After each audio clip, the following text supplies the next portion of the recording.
May mga taong gumagamit ng dummy account, mga ghost account para lang magipagmarites. Paninirampuri sa mga tao. Hindi ka nga kilala ng mga tao. Huwag mong akalain na hindi ka rin kilala ni Allah. Huwag mong isipin na hindi ka rin alam ni Allah subhanahu wa ta'ala. Oh, maaaring makapagtago ka sa ghost account na yung ginagamit. Sa dummy account na yung ginagamit, subalit hindi ka kailanman makakapaglihim kay Allah subhanahu wa ta'ala. Lahat ng iyong isinare, ipinost, at lahat ng iyong itinipe na gamit ang ghost account na yan, lahat ng yan ay hahatulan ka dito ni Allah subhanahu wa ta'ala.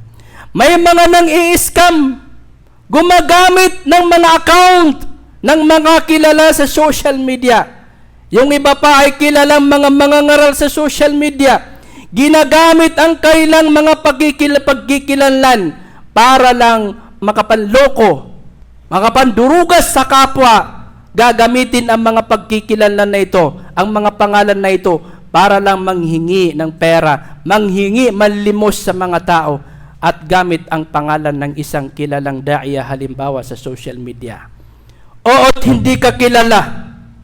Hindi ka alam ng mga tao, subalit kilalang kilala ka at alam na alam ka ni Allah subhanahu wa ta'ala.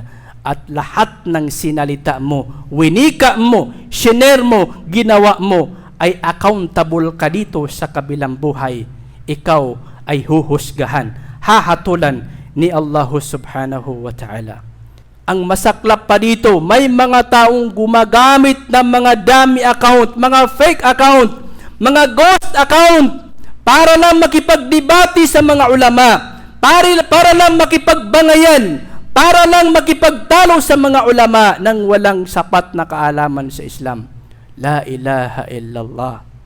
Mga nagpapakalat ng mga maling turo, o hindi ka kilala dahil sa dummy account ang iyong ginagamit, ghost account ang iyong ginagamit, pero si Allah kilalang kilala ka niya. At bawat share mo, bawat post mo sa mga kaligawan na iyong pinopost, alam na alam yan ni Allah subhanahu wa ta'ala.